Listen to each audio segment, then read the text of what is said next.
Hello everyone, welcome to our channel Anarghya dairy.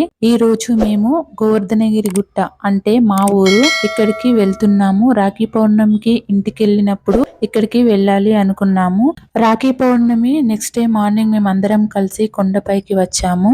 ఊళ్ళో అందరూ శ్రావణ మాసంలో ప్రతి ఇయర్ వెళ్తూ ఉంటారు. అక్కడ వంట చేసుకోవడం గాని లేకపోతే ఇంటి దగ్గర వండుకొని వెళ్ళి అక్కడ తినడం గాని చేస్తూ ఉంటారు. శ్రావణ మాసంలో ఈ గుట్టపైకి ఎందుకు వస్తారంటే ఈ గుట్ట పైన హనుమాన్ టెంపుల్ ఉంటుంది. టెంపుల్ అంటే మరీ పెద్దగా ఏమి ఉండదు, చిన్నగా ఉంటుంది. వాళ్ళు ఏదైనా కోరికలు కోరుకుంటే తీరుతాయన్న నమ్మకంతోనే ఇక్కడ వచ్చి దర్శనం చేసుకుంటూ ఉంటారు.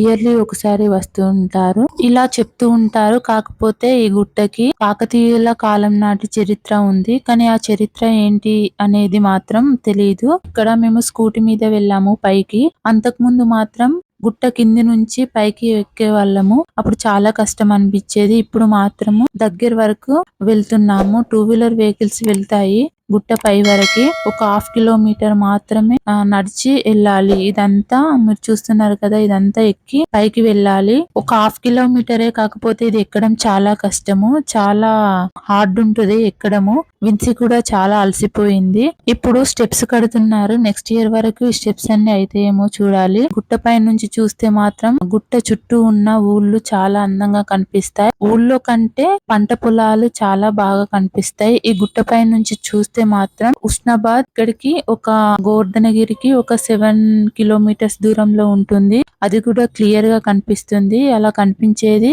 ఉస్నాబాద్. దాని పక్కనే ఉంది ఎల్లమ్మ చెరువు.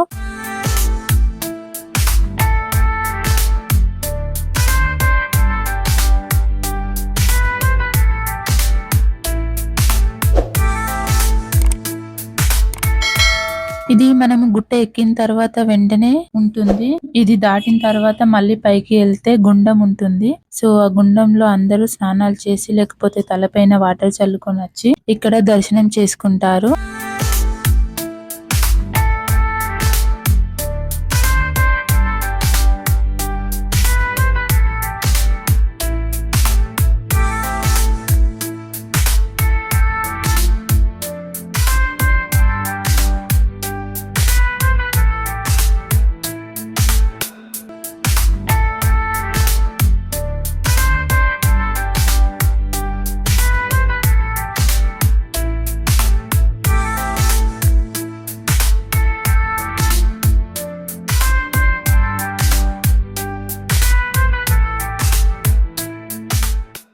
మేము గుండం దగ్గరికి వెళ్లి వాటర్ చల్లుకొని వచ్చి దర్శనం చేసుకున్నాము.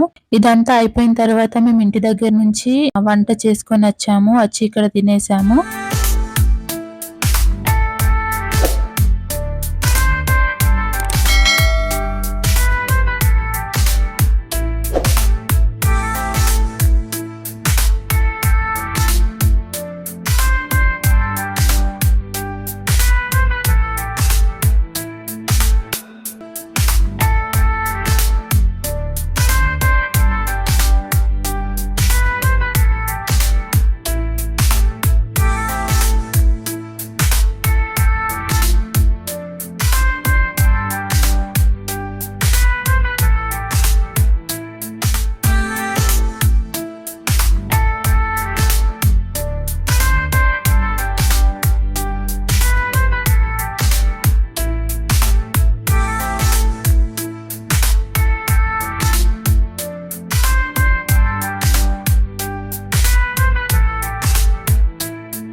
పైన గుండం దగ్గర అందరూ వచ్చి గొల్ల కుర్మ వాళ్ళు వచ్చి వంట చేసుకొని అలాగే వరద పాశం అని పోస్తూ ఉంటారు. ఈ వరద పాశం ఏంటంటే వర్షాలు బాగా పడాలి, అలాగే పంటలు బాగా పండాలి అని ఇలా చేస్తూ ఉంటారు అంట.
చూసారు కదా గుట్టపై నుంచి ఎంత బాగా కనిపిస్తుందో. ఈ వీడియో కనుక మీకు నచ్చినట్టయితే please to like this video and subscribe my channel for more videos. Thank you for watching.